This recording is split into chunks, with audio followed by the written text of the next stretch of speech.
trompez, vous êtes bien sur malikounafoni.net, votre web TV de référence. Fidèles abonnés, amis téléspectateurs, bienvenue dans ces flashs d'informations du mardi 10 novembre 2020. La nation malienne en deuil, selon une information évacuée en Turquie pour subir une intervention chirurgicale, l'ex-chef de l'État malien Amadou Toumani Touré aurait rendu l'âme dans la nuit à Istanbul. Celui qui avait renversé feu l'ex-président Moussa Traoré et dirigé la transition de 1991-1992 avant d'organiser une élection présidentielle qui a permis l'avènement de la démocratie au Mali. Celui qu'on surnommait affectueusement ATT, 10 ans plus tard sera élu président de la République. Il ensuite est élu pour un second mandat de 5 ans jusqu'au coup d'État du 22 mars 2012. Le regretté président Amadou Toumani Touré va s'exiler pendant 7 ans à Dakar, au Sénégal, revenu définitivement au pays, et voilà que Dieu l'appela à lui à l'âge de 72 ans.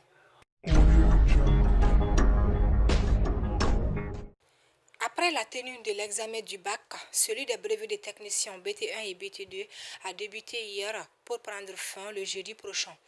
Notons que cet examen des brevets de techniciens BT1 et BT2 devrait sanctionner la fin du cycle de l'enseignement secondaire technique et professionnel.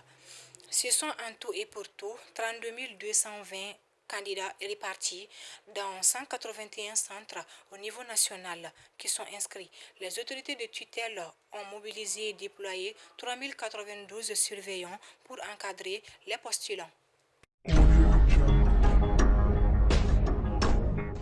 Les administrateurs civils et les agents de la mairie regroupés au sein d'une plateforme composée de 4 syndicats sont entrés en grève illimitée depuis ce lundi 9 novembre 2020, alors qu'ils venaient tout juste de terminer une grève de 15 jours qui a pris fin hier lundi. Les administrateurs civils et les agents de la mairie estiment que leurs doléances n'ont pas été appliquées par les autorités transitoires. Rappelons que des négociations avaient eu lieu entre le gouvernement et la partie syndicale autour de 11 points de revendication. Au cours des discussions, il aurait eu que 2 accords et 2 accords partiels. Tous les autres points ont fait l'objet de désaccords.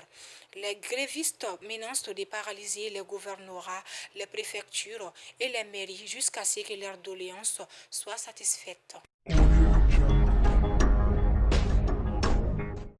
Dans le cadre de la coopération bilatérale, l'UNICEF vient de mettre d'importants matériels informatiques à des structures publiques. Tenu hier dans la salle de conférence du ministère des Affaires étrangères et de la coopération internationale à Koulouba, la cérémonie de remise était présidée par le directeur de la coopération multilatérale du département, l'ambassadeur Seydou Koulibaly. On notait la présence du représentant adjoint de l'UNICEF, Félix Akebo, du chargé de communication de l'institution, Ismaël Maïga, du directeur adjoint de la Cité des enfants, Famara Keïta, des représentants de l'AMAF, de l'ERTM, de l'ANCD et de plusieurs structures publiques de l'éducation, de la santé et de l'enfance. Le coût de ces dons est estimé à près de 118 millions de nos francs.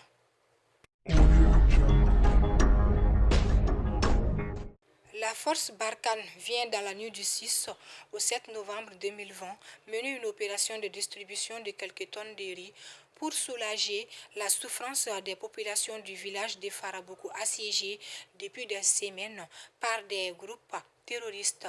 Cette opération intervient suite à une sollicitation du gouvernement malien faite le 3 novembre à la force Barkhane. Ces vivres sont partis de la base aérienne projetée de Niamey au Niger. Le vol C-130J qui a largué ces vivres à 400 mètres au nord du village était escorté de 2 Mirage 2000 pendant toute l'opération.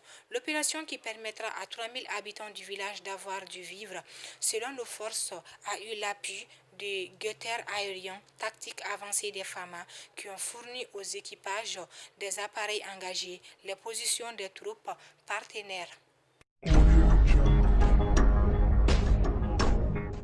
Le Le Bureau exécutif national du Syndicat national de l'enseignement supérieur a mis en exécution ce mardi 10 novembre 2020 sa menace de grève de 72 heures. En effet, après l'exécution de sa grève de 88 heures les 3 et 4 novembre dernier, l'ENSUPA maintient sa grève pour les 10, 11 et 12 novembre prochains. Le directeur Abdou Mali, secrétaire général de l'ENSUP, a laissé entendre que leurs revendications s'articulent entre autres autour des points statuaires avec l'application de la grille plancher 1368 et plafond 3000 aux enseignants-chercheurs, l'application immédiate des articles 66 et 97 du statut des enseignants-chercheurs en vue de l'augmentation de 20% de la grille indiciaire et 2 ans de l'âge de la retraite pour les professeurs, directeurs de chercheurs et des maîtres de conférences, maîtres de recherche. L'application immédiate de la prime de recherche conformément à l'article 34 du décret numéro 201 du 9 octobre 2017 fixant les modalités d'application du statut des enseignants-chercheurs.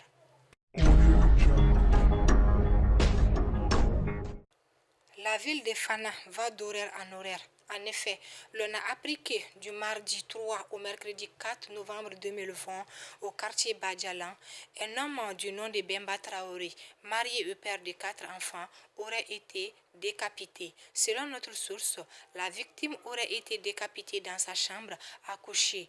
Le pauvre Bemba était, selon cette même source proche de sa famille, un réparateur de radio qui aussi, pour trouver de quoi en nourrir sa petite famille, se rendait en brousse pour chercher des bois qu'il venait ensuite vendre aux habitants.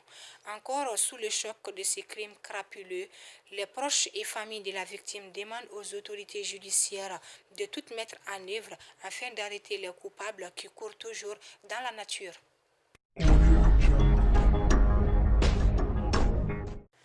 Placée sous la présidence de la secrétaire générale de la francophonie, Louise Mouchiki-Vabo, l'Organisation internationale de la francophonie OIF a tenu sa 112e session du Conseil permanent de la francophonie CPF.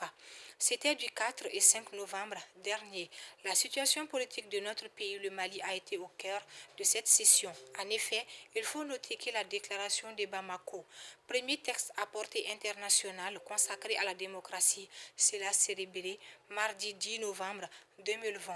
La question de la transition politique en cours au Mali a été longuement évoquée, dont la levée de la suspension qui avait été prononcée par la francophonie depuis le 25 août 2020 contre notre pays suite au coup des forces militaires.